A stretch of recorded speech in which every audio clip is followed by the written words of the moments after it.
gran placer, un honor para mí.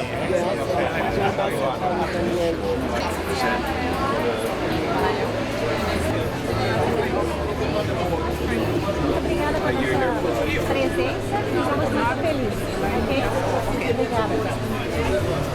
But when do you go back? En esta ocasión sí.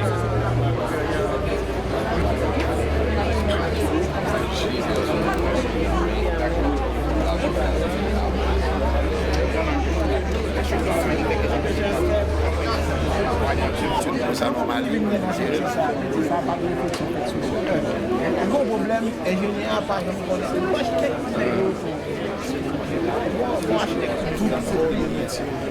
oui, tout. C'est beau faire catégorie.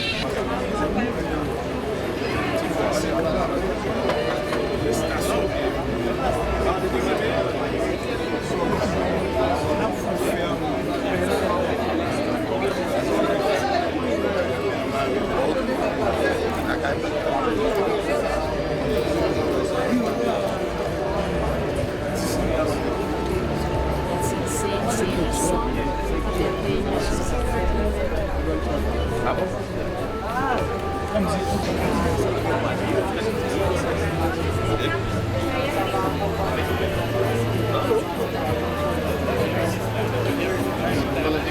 Você que é Luciano, eu sou o Gilvan. Oi, Gilvan, prazer. Tudo bem? Prazer te conhecer.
Même j'ai là.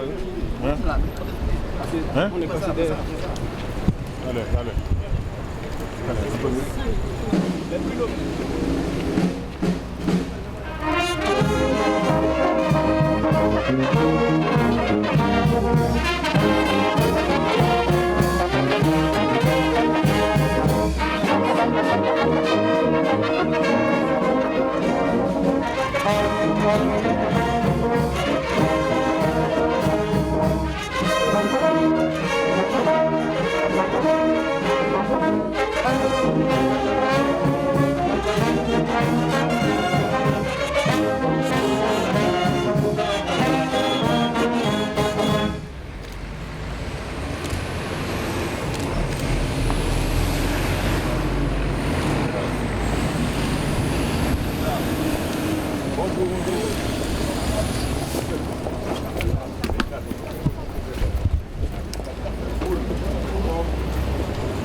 She looks gorgeous. Yes. Very nice.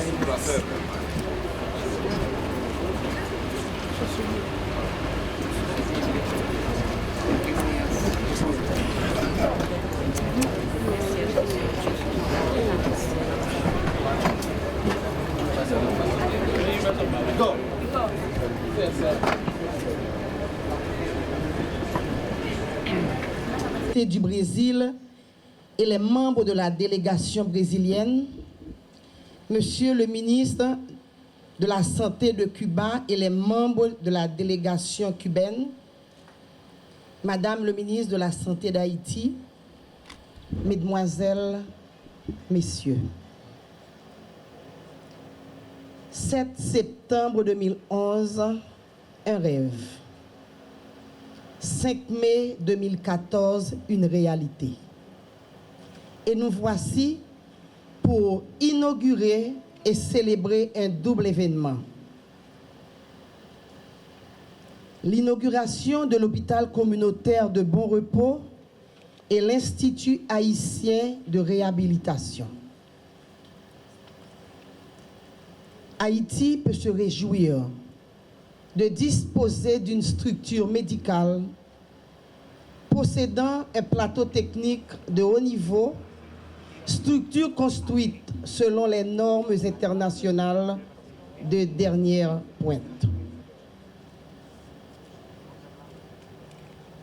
Si en septembre 2011, on aurait pensé pouvoir arriver aujourd'hui à cet événement, personne ne l'aurait cru. Un exemple de la coopération Sud-Sud qui aujourd'hui rassemble cette distinguée assistance. Je ne vais pas trop vous faire souffrir de m'écouter. Je vais maintenant demander au commandant de la fanfare de la garde présidentielle à interpréter les hymnes nationaux du Brésil, de Cuba et d'Haïti. Et j'invite l'assistance à se mettre debout.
bat?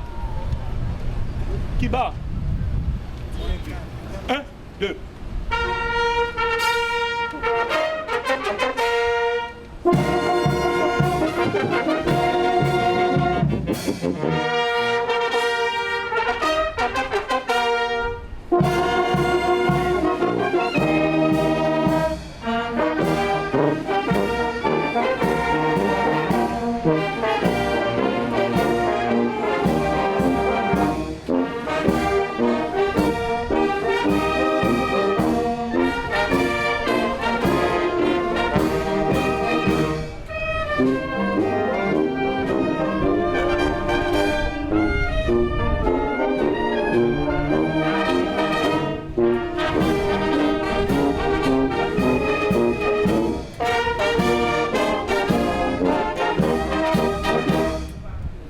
Tambour.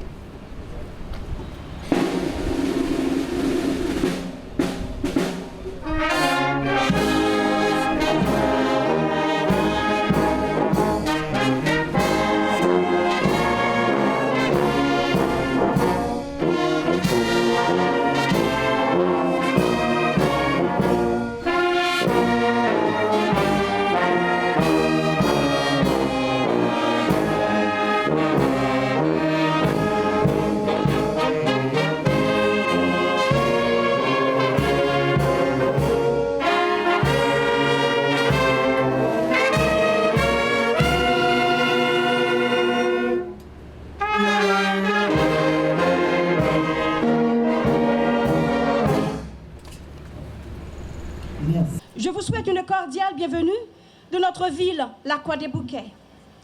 Septembre en 2011, une pierre a été placée par la première dame du pays, Madame Sophia Martelly. Sur ce bout de terre, merci.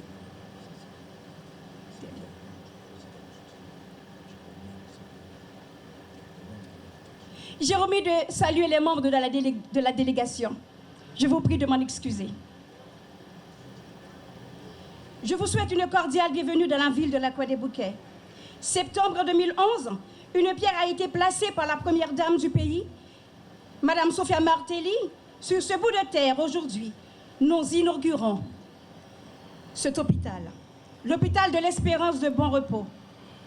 Cet édifice dressé traduit l'engagement inconditionnel du président Michel-Joseph Martelly et sa détermination sans condition à améliorer les conditions de vie des Haïtiens.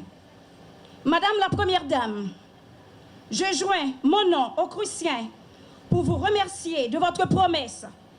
Aujourd'hui, cette réalité est une promesse. Nous avons notre hôpital. L'hôpital de l'Espérance est le résultat d'un effort et d'une collaboration tripartite entre le Cuba, le Brésil et Haïti. L'administration Martelly-Lamotte a compris l'importance d'une population en santé et a mis tout en œuvre afin que le pays ait des centres de santé. Mais non mais, mon canaran yo, qui a toujours demandé pour président Michel-Joseph Martelly, président Payoa, Lila avec yo aujourd'hui. Présence li voyons un message clair. Li remet nous, la travail pour nous. Aujourd'hui, la communauté chrétienne est plus riche. Elle compte un bien en plus. L'hôpital de l'Espérance. Elle sera aussi un accompagnateur pour la population. Il a fait prévention sur toute maladie qui est capable de toucher nous. Je suis fière de faire partie d'une équipe qui travaille aussi ardument pour rebâtir Haïti. Madame la Première Dame, Sophia Martelly, sillonne tous les coins et recoins du pays avec une clinique mobile pour apporter des soins de santé. Au nom des 700 000 Cruciens et Cruciennes, je dis merci à la Première Dame.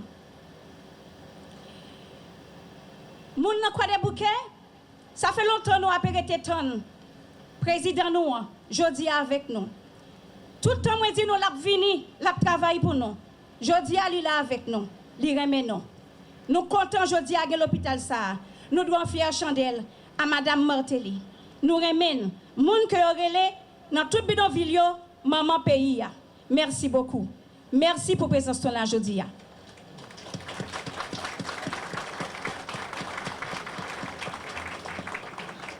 Merci, Madame la mairesse.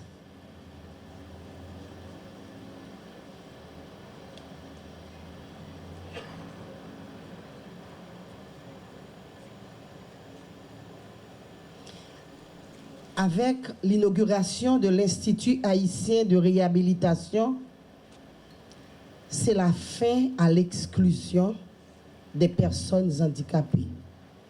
C'est déjà une opportunité pour des soins inclusifs, permettant à tout un chacun de pouvoir poser sa pierre dans le développement d'Haïti.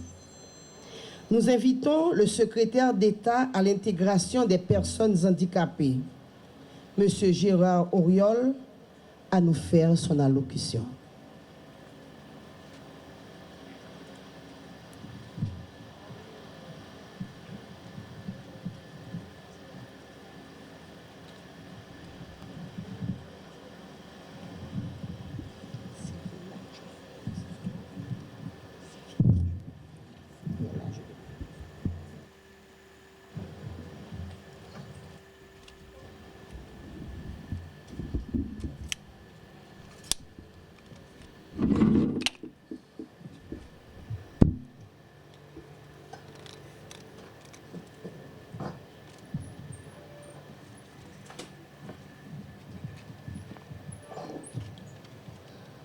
Son Excellence, Monsieur le Président de la République, Madame la Première Dame, Madame la Ministre de la Santé publique et de la Population, Mesdames, Messieurs les membres du gouvernement et grands commis de l'État, Mesdames, Messieurs les représentants du gouvernement brésilien, Mesdames, Messieurs les représentants du gouvernement cubain, Mesdames, Messieurs les représentants des organisations œuvrant dans le domaine du handicap, distingués invités, Mesdames, Messieurs. Tout le plaisir est pour moi d'être avec vous au cœur de l'inauguration de l'Institut haïtien de réhabilitation. Ce nom trouve sa signification en associant trois termes qui dégagent une vibration toute particulière. Un institut est à la fois une école de formation, un lieu de pratique et de recherche. Si l'institut est haïtien, cela dénote combien la formation, la recherche sociale et scientifique, ainsi que la pratique peuvent avoir un ancrage non seulement universel, mais aussi localisé, prenant en compte la spécificité de la société en termes de savoir local et traditionnel. Quant au troisième terme, la réhabilitation, c'est un concept dynamique décrivant un processus, la transformation d'un état à un autre. Il s'agit de permettre à quelqu'un d'être fonctionnel et productif, de retrouver une habilité perdue à la suite d'un ou d'une série d'événements. C'est un processus marqué par un investissement social productif de la personne afin qu'elle retrouve sa pleine potentialité, sa pleine autonomie et sa place dans la société. Ainsi, face à l'insuffisance de services de réadaptation pour les personnes affectées par des déficiences physiques, sensorielles et mentales dans le pays, l'inauguration aujourd'hui de l'Institut haïtien de réhabilitation prend une importance toute particulière. Cette importance s'accroît avec le taux de personnes vivant avec un handicap dans le pays. Elle est aussi proportionnelle aux besoins de la population des personnes handicapées. Selon qu'on se réfère à la situation d'avant ou après le séisme du 12 janvier 2010, si 10% de la population totale ont au moins un handicap, un type de handicap, il y aura environ 1 million de personnes qui se sentiront concernés par les services de réhabilitation. C'est potentiellement 1 million de personnes qui sont et seront productrices des demandes de réhabilitation. De plus, on ne peut estimer le nombre de personnes souffrant d'un problème requérant une intervention physiothérapeutique ou ergothérapeutique immédiate, mais qui tend à devenir un handicap parce que ce type d'intervention n'existe pas sur place ou parce que la pratique thérapeutique est absente ou de faible qualité. Quand cette culture thérapeutique fait défaut ou quand la pratique manque de professionnalisme, les personnes démunies se résignent souvent à une logique défaitiste et fataliste, vivent avec leur malaise comme un sort insurmontable. Dans la tradition populaire, les gens se font traiter généralement chez un médecin-feuille, ce qui peut ne pas être suffisant ou suffisamment contrôlé pour éviter un handicap futur. Avec un institut de réhabilitation, on peut faire d'une pierre deux coups. Rompre avec la logique défaitiste et fataliste et instituer un niveau professionnel thérapeutique qui, à la fois, complète et dépasse la tradition du médecin-feuille en la matière. Cet institut peut s'interposer ainsi entre une médecine traditionnelle dont la portée n'est encore assez explorée et la culture thérapeutique scientifique.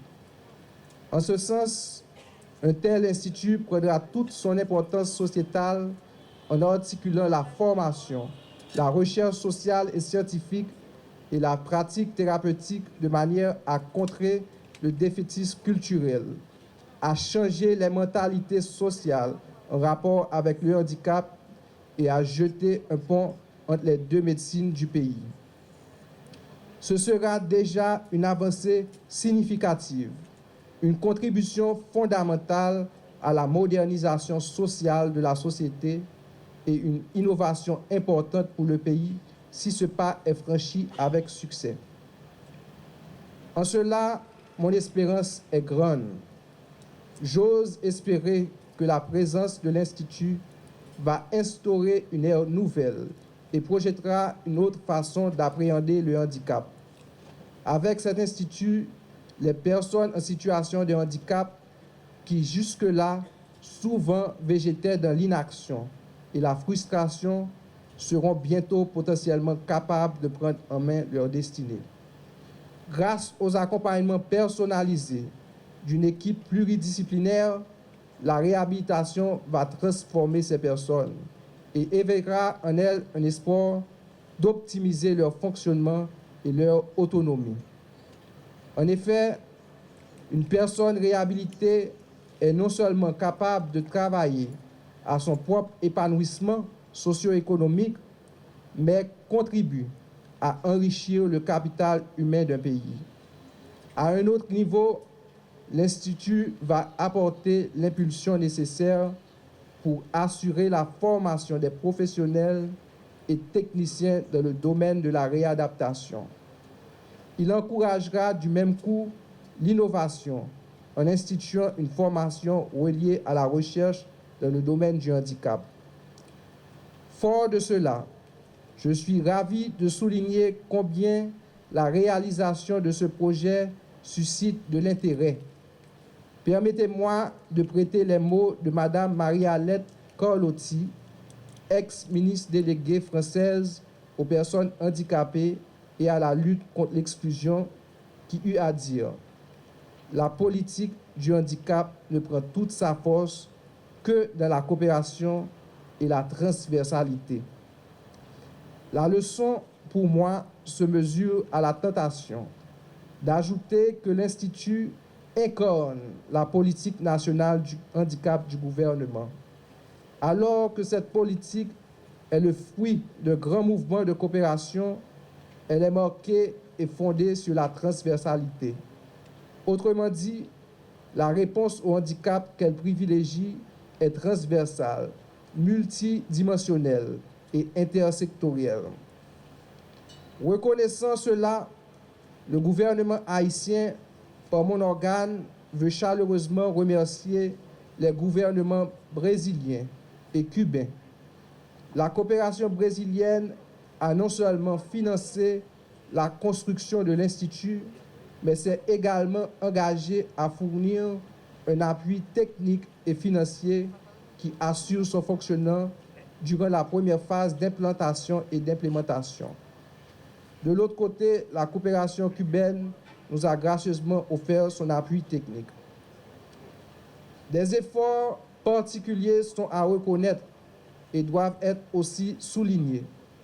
Je note particulièrement la contribution et l'expertise de la directrice de la Direction sanitaire de l'Ouest, Dr Jessie Pierre, celle de Carolina Hernandez de l'OEA, celle de mon prédécesseur et actuel coordonnateur de la Société haïtienne d'aide aux aveugles, Dr Michel Payan, et celle de l'équipe du Bureau du secrétaire d'État à l'intégration des personnes handicapées, notamment le collaborateur David Scholl, qui ont très bien joué le jeu pour qu'on arrive à ce stade. Un gros remerciement s'en va à chacun d'eux et à tous collectivement. Mesdames, Messieurs, Institut haïtien pour réhabilitation n'a inauguré aujourd'hui, bail nous occasion tester compétences nous comme gestionnaire l'État pour nous associer des qualités services publics. Ça qui gagne un caractère universel pour tout le monde, tout citoyen à la ronde badé, avec ça qui gagne un caractère particulier, qui fait pour un groupe monde qui gagne une série de besoins spéciaux. Compétence ça que gestionnaire l'État doit gagner, c'est capacité pour yo bail service qui charrier aspiration d'une société qui chita sur égalité tout le monde. Ak service qui satisfait demande une série de monde. Individu qui besoin yo reconnaître spécificité yo, particularité yo comme monde ou comme groupe monde qui égal à tout l'autre yo. Instituant trouver entre deux types de services publics ça yo. C'est un service spécial pour les handicapés, mais qui a droit à tout, jouer un service public universel pour tout citoyen haïtien à la ronde badé. Faut que la société ni les handicapés yo pas ouais institut comme seul côté pour les handicapés yo ont droit à prendre service. C'est bien que politique publique yo bail importance à ça yo relé droit à la différence moun sans yo pas indexer stigmatiser moun qui différent yo. Dans ce sens ça, faut que présence institut a pas tourner un prétexte pour mettre sous côté thématique handicap là.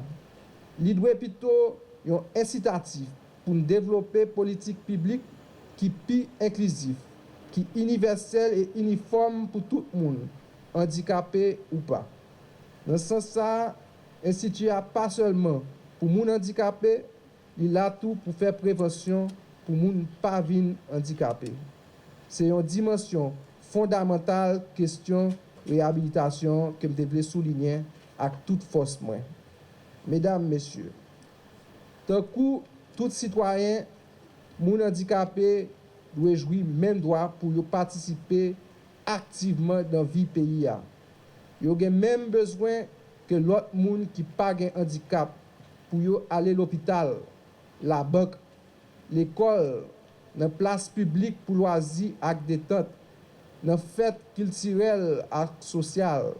C'est pour ça nous revendiquons nécessité pour tout côté ça yo accessible pour tout le monde à la ronde badé. Loi 13 mars 2012 là pour intégration moun handicapé fait obligation pour ça. Accessibilité a doit à la fois physique et institutionnel dans le sens accès à services universels et uniformes.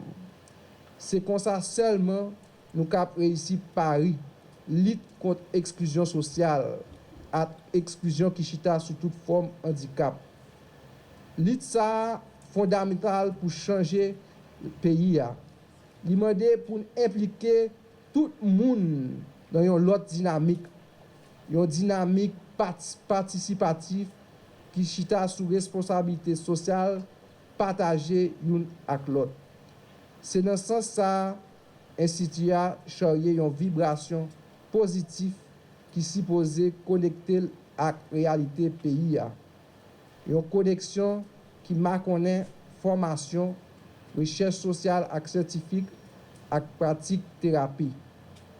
En gros, l'institut c'est un instrument pour construire une société qui pigisse et qui repose sous base égalité.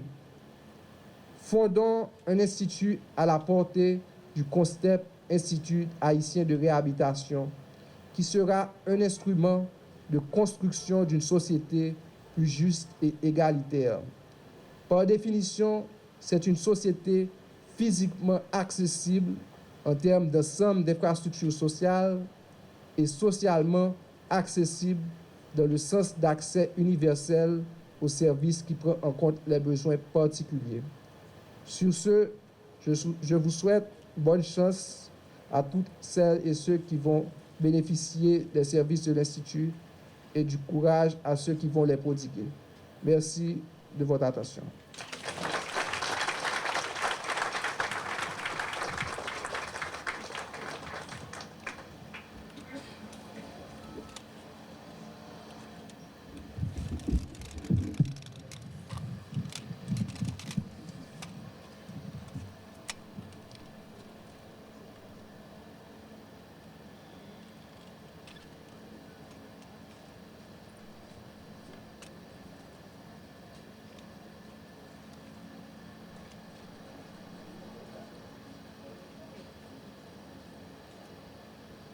Le 5 mai 2014, 32 mois. Elle a posé la première pierre avec sa casquette jaune et aujourd'hui, elle est avec nous pour traduire ses impressions devant cette réalité que constitue l'Institut haïtien de réhabilitation et l'hôpital communautaire de Bon Repos. J'appelle Madame Sophia Martelly.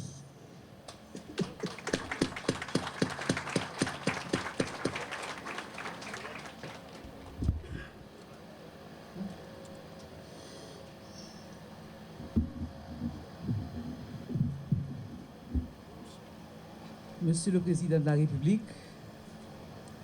Monsieur le ministre de la Santé, représentant du gouvernement cubain, Monsieur le ministre de la Santé, représentant du gouvernement brésilien, Madame la ministre de la Santé et de la Population, Mesdames et Messieurs les membres du gouvernement de la République, Mesdames et Messieurs les membres de la délégation du Brésil et de Cuba, Monsieur le secrétaire d'État à l'intégration des personnes handicapées, Messieurs les ambassadeurs, Madame le représentant spécial du secrétaire général de l'ONU, Mesdames et Messieurs les représentants des organisations internationales partenaires dans le domaine de la santé en Haïti, Monseigneur l'évêque, Messieurs les cadres professionnels de la santé, famille du feu Gérard Léon, Mesdames et Messieurs de la presse, distingués invités. En septembre 2011, je me rappelle encore, lorsque je suis venu ici poser la première pierre de ce qui est devenu aujourd'hui l'hôpital communautaire de Bon Repos et l'Institut haïtien de réhabilitation Gérard Léon.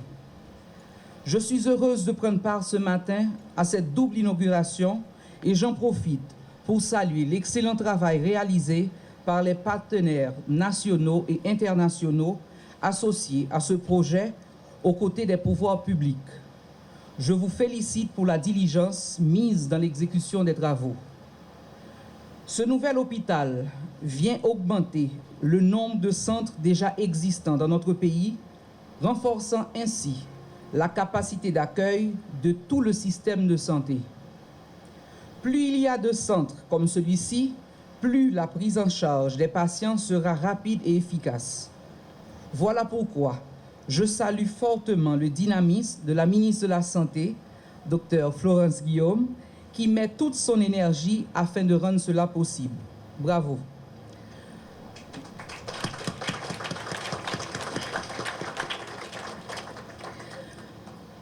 Je continuerai à encourager tout effort qui vise l'amélioration de la santé dans notre pays. Mesdames et messieurs, derrière chaque accomplissement positif dans une société, il y a toujours ces hommes et femmes qui se donnent corps et âme et qui font la différence. Docteur Gérard Léon était de ceux-là, lui qui a passé 47 ans de sa vie au service de la communauté. Ceux qui le côtoyaient pourraient certainement en témoigner. La meilleure façon de rendre hommage à ces modèles de professionnels est de continuer là où ils n'ont pas eu le temps d'arriver, former et encourager les générations à venir à faire plus et mieux. L'Institut haïtien de réhabilitation Gérard Léon rentre dans cette lignée. Ce centre, je le souhaite, constituera une référence non seulement en fournissant un nouveau départ à ceux et celles qui vivent avec un handicap, mais aussi en garantissant une formation de qualité pour les professionnels qui aspirent à faire carrière dans ce champ d'études. C'est un pas de plus, c'est un pas important. Il y a 4 ans, alors que de milliers d'amputés venaient de s'ajouter au nombre déjà important de personnes vivant avec un handicap dans le pays, beaucoup d'aspects de la prise en charge n'existaient pas. L'Institut haïtien de réhabilitation Gérard Léon marque ainsi un tournant important dans les efforts de l'administration du président Martelly pour favoriser l'encadrement et l'intégration des personnes handicapées. Un engagement qui va au-delà du principe d'égalité dicté par les droits de la personne. Il s'agit aussi et surtout du devoir moral de porter une attention particulière envers ceux et celles qui représentent une déficience physique au nom du principe d'humanité, de solidarité et de fraternité. Le bureau du secrétaire d'État fait en ce sens un plaidoyer important pour une politique de prise en charge appropriée de leur accompagnement social et de leur pleine intégration au sein de la communauté. Un handicap ne doit pas être une raison d'exclusion. Peu importe la déficience, l'individu détient encore une chance de s'épanouir par la voie qui lui est accessible. Il suffit de lui donner les moyens de surmonter les obstacles. J'ai une grande admiration pour ceux et celles qui ne se donnent pas pour vaincus après avoir perdu la faculté d'un membre ou d'un organe et qui embrassent pleinement la vie, qui sourient, qui vivent. Ils ne veulent pas de notre pitié. Ils veulent notre compréhension, notre acceptation, notre support. Ils veulent des outils nécessaires pour appréhender ce changement et le vivre positivement. Ils veulent continuer à être utiles à eux-mêmes, à leur famille et à la société en général. Mesdames et messieurs, les bâtiments physiques ne représentent rien sans professionnels compétents et soucieux, sans matériel adéquat et sans une gestion efficace des services. La notoriété de ces centres va dépendre de la performance de chacun de vous. Du personnel de soutien à la direction, nous avons le devoir de faire du centre hospitalier de Bon Repos et de l'Institut haïtien de réhabilitation Gérard Léon 2 lieux de référence, respectivement dans la prise en charge des malades et la réhabilitation des personnes handicapées. C'est pour ça, moi pas fini sans moi pas faire un plaidoyer pour un changement dans la façon nous penser, façon nous traiter les gens qui vivent avec un handicap. Moi encourager tout citoyen bay bourrade dans la bataille pour croiser discrimination et stigmatisation. Pendant l'État prend responsabilité dans le bon genre encadrement, si pour nous compter en pile. 200 c'est pour nous, c'est pour la communauté. Moi encourager nous considérer autant que propre la caille nous. Kembe infrastructure dans même état l'état ba nous aujourd'hui. Je vous souhaite du bon travail et surtout du succès. Merci.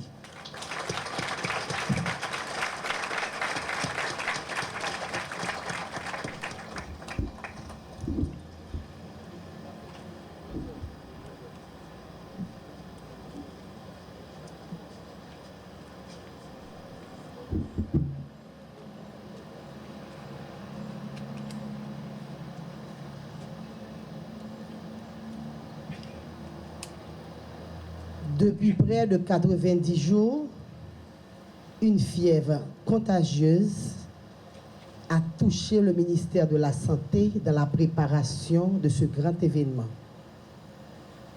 Aujourd'hui, nous sommes sûrs que la température est revenue à la normale. C'est ce que va traduire la ministre de la Santé publique et de la Population, le docteur Florence Guillaume, dans ses propos.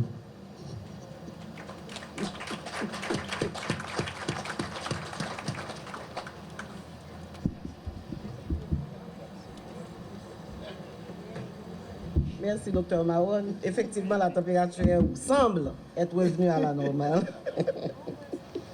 Excellence, Monsieur le Président de la République, honorable Première Dame de la République, chers membres du corps diplomatique, Excellences, Messieurs les ministres de la Santé du Brésil et du Cuba, membres des deux délégations, Mesdames, Messieurs les membres des organisations internationales, non gouvernementales, locales et étrangères, partenaires techniques et financiers du ministère de la Santé, honorables parlementaires, Madame la mairesse de la Croix-des-Bouquets, Monsieur le secrétaire d'État à l'intégration des personnes handicapées, autres collègues du gouvernement, cadres du ministère de la Santé publique et de la Population, autorités religieuses et policières, chers membres de la famille de feu mon professeur Gérard Léon, Mesdames et Messieurs, sans vouloir raviver les plaies encore béantes du 12 janvier 2010 de par ses conséquences néfastes pour nous autres citoyens et pour notre pays, il me semble aujourd'hui que cette date du 5 mai 2014 devrait rester gravée dans les annales de la santé publique en Haïti. La reconstruction de notre pays, comme le dit souvent Monsieur le Président de la République, passe obligatoirement par sa refondation sociale. Et l'un des piliers, si ce n'est le plus important, aux côtés de l'éducation bien sûr, demeure la santé, en ayant pour premier objectif la couverture et l'accès universel aux soins et services. Aujourd'hui, 5 mai 2014, marque le début d'inauguration d'infrastructures réalisées dans le cadre de la coopération tripartite Brésil, Cuba, Haïti, en commençant par celle de l'hôpital communautaire de référence de Bon Repos et de l'Institut haïtien de réhabilitation Gérard Léon.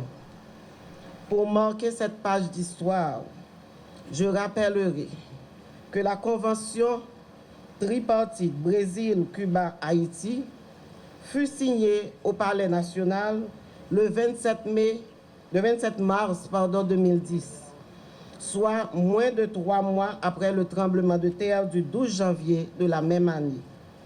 En ce sens, au-delà de la logique de l'urgence du moment, elle peut être considérée comme l'un des premiers, sinon le premier engagement de reconstruction réelle suite au séisme dévastateur. Il me plaît donc humblement de remercier le gouvernement et le peuple brésilien qui ont su rendre concret cet engagement en y associant nos partenaires cubains présents aux côtés du peuple haïtien depuis l'année 1999. Érigé sur la route nationale numéro 1, sur une aire totale de 1255 mètres carrés, dont 590 mètres carrés pour le bâtiment central, l'hôpital communautaire de référence de Bon Repos est placé à un point stratégique pour la prise en charge des populations des communes de l'Orcaïen, de Cabaret et des populations avoisinantes de Canaan, de Cité-Soleil, de Tabar, pour ne citer que celle-là. Son bassin de desserte est estimé à 200 000 habitants. Structure parasismique et anticyclonique, l'hôpital communautaire de Bon Repos répond aux normes et standards internationaux et est doté de plateaux techniques de haute technologie et d'un système d'information avancé. Il compte 52 lits dont des lits d'urgence générale et psychiatrique, 3 grandes salles d'opération, une salle d'accouchement et une salle de réanimation des nouveau-nés. L'hôpital comptera 212 personnels professionnels médicaux, paramédicaux, administratifs et de support. 12 prestataires cubains spécialistes y sont également attendus. L'hôpital est prévu avec un taux d'occupation de 75% et une durée moyenne de séjour de 10 jours. L'hôpital est prévu pour accueillir mensuellement 600 consultations externes, 120 prises en charge d'urgence, 135 admissions, 100 accouchements physiologiques, 35 sections césariennes, 90 interventions chirurgicales mineures et 15 interventions chirurgicales majeures. Quant à l'Institut haïtien de réhabilitation, qui porte le nom du docteur Gérard Léon, éminent orthopédiste haïtien, diplômé en 1952, et dont le nom est associé étroitement à l'élimination de la poliomyélite en Haïti et à la réhabilitation des personnes présentant des déficiences motrices à l'école Saint-Vincent de 1961 à 1997. L'Institut haïtien de réhabilitation Gérard Léon se veut, comme le disait le secrétaire d'État, d'être un établissement universitaire spécialisé, avec la mission d'offrir des services d'adaptation et de réadaptation à la communauté afin de réduire ou d'éliminer par la prévention les cas d'incapacité évitables. Construit sur un terrain de 3673 mètres carrés, l'Institut haïtien de réhabilitation Gérard Léon comprend les services de physiothérapie, d'ergothérapie et d'audio-orthophonie. Il est relié à un atelier d'orthèse et de prothèse qui est lui-même un don du gouvernement cubain.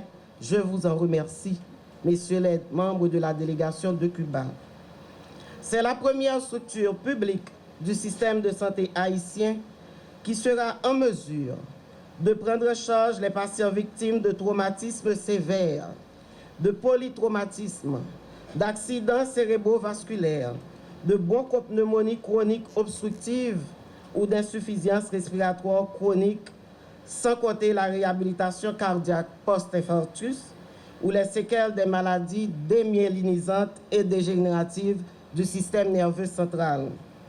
L'Institut comptera en son sein 88 professionnels haïtiens, appuyés par 14 spécialistes cubains dans différentes disciplines, qui vont particulièrement assurer la prise en charge des patients nécessitant des orthèses ou des prothèses.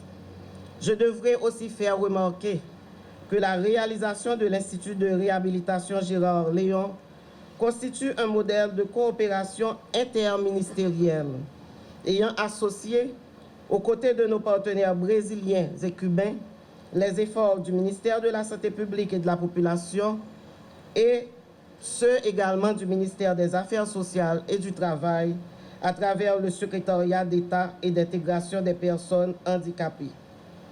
Mesdames et messieurs, avec l'inauguration des 3 hôpitaux communautaires de référence, le ministère de la Santé publique et de la Population met en place à la périphérie de l'aire métropolitaine de Port-au-Prince un véritable réseau de centres de référence et de contre-référence correspondant aux objectifs de la politique de l'administration Martelly et du gouvernement Lamotte et de la politique nationale de santé de construire un système de santé haïtien adéquat, efficient, accessible et universel.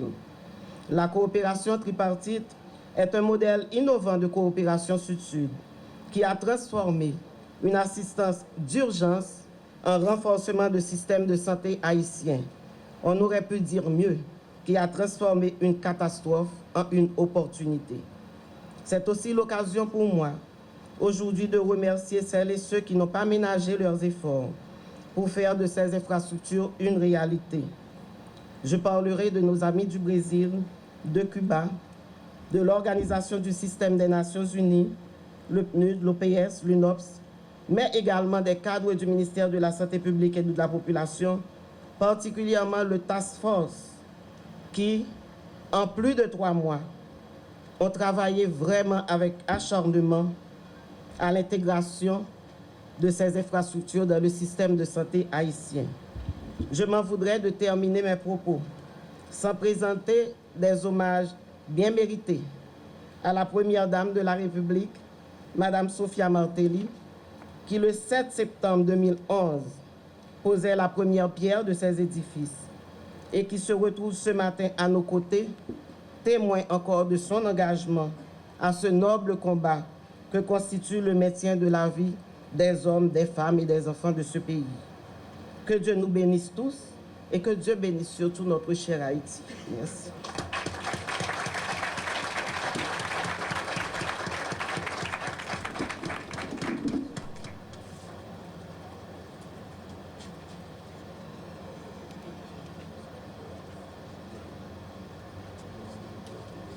Je vais demander à M. Roberto Morales Ojeda, qui est le ministre de la Santé de la République de Cuba, à venir nous rejoindre au podium dans son allocution de circonstance. Et je demande à l'assistance de l'applaudir et d'applaudir les membres de la coopération cubaine.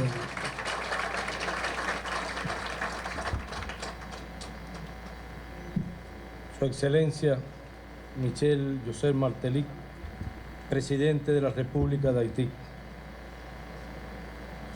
Su Excelencia señora Sofía Martelly, primera dama de la República.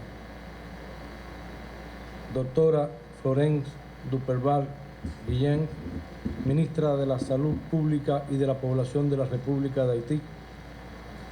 Doctor Arturo Chioro, ministro de la Salud de la República Federativa de Brasil.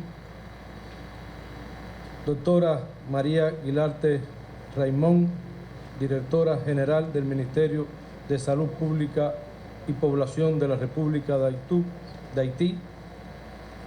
Gerald Orio, secretario de Estado para la Integración de Personas Discapacitadas. Distinguidos invitados, queridos integrantes de la Brigada Médica y de la cooperación cubana en diversos sectores, señoras y señores, amigos todos. Son Excellence Michel Joseph Martelly, président de la République d'Haïti, Madame Sophia Martelly, première dame de la République, Docteur Florence Duperval-Guillaume, ministre de la Santé publique et de la Population de la République d'Haïti, Docteur Arthur Chioro, ministre de la Santé de la République fédérative du Brésil, Docteur Marie Guirlande Raymond, directrice générale du ministère de la Santé publique et de la Population de la République d'Haïti, Gérard Auriol, secrétaire d'État pour l'intégration des personnes handicapées, distingués invités, chers membres de la Brigade médicale cubaine et de la coopération cubaine dans divers secteurs, mesdames, messieurs, chers amis. Hace más de 210 años, el 1 de enero de 1804, se proclamó la independencia de Haití en Gonaïves. De esta forma, este país se convirtió en el primer Estado libre de América Latina, señalando el camino hacia la libertad para otros pueblos sometidos al yugo colonial. Il y a plus de 210 ans, le 1er janvier 1804, que l'indépendance d'Haïti à Gonaïves a été proclamée et ainsi le pays est devenu le premier État libre en Amérique latine, montrant la voie à la liberté des autres peuples sous le joug colonial.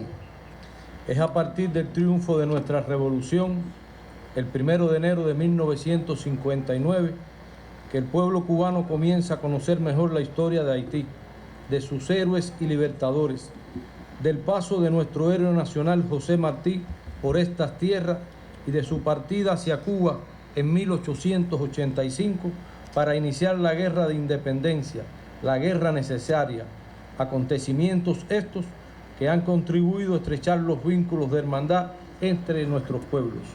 C'est à partir de la victoire de notre révolution le 1er janvier 1959 que le peuple cubain a commencé à mieux comprendre l'histoire d'Haïti, de ses héros et libérateurs, du passage de notre héros national José Martí sur ces terres et de son départ à Cuba en 1885 pour la guerre d'indépendance, la guerre nécessaire, des événements qui ont contribué a renforcer les liens de fraternité entre nos peuples aujourd'hui. Tras el paso de los huracanes George y Mix, el 4 de diciembre de 1998 se inicia la cooperación médica cubana con el arribo a Puerto Príncipe de la primera avanzada de trabajadores de la salud, como brigada emergente ante situaciones de desastres. Après le passage des ouragans George et Mitch, le 4 décembre 1998, a commencé la coopération médicale cubaine avec l'arrivée à Port-au-Prince de l'avant-garde des premiers travailleurs de la santé comme brigade émergente dans situation de désastre.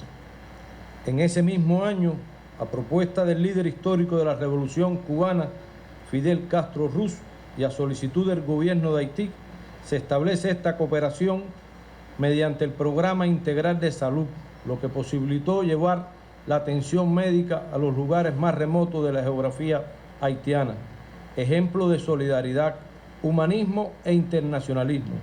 Desde entonces, esta cooperación se ha desarrollado y fortalecido durante estos 15 años.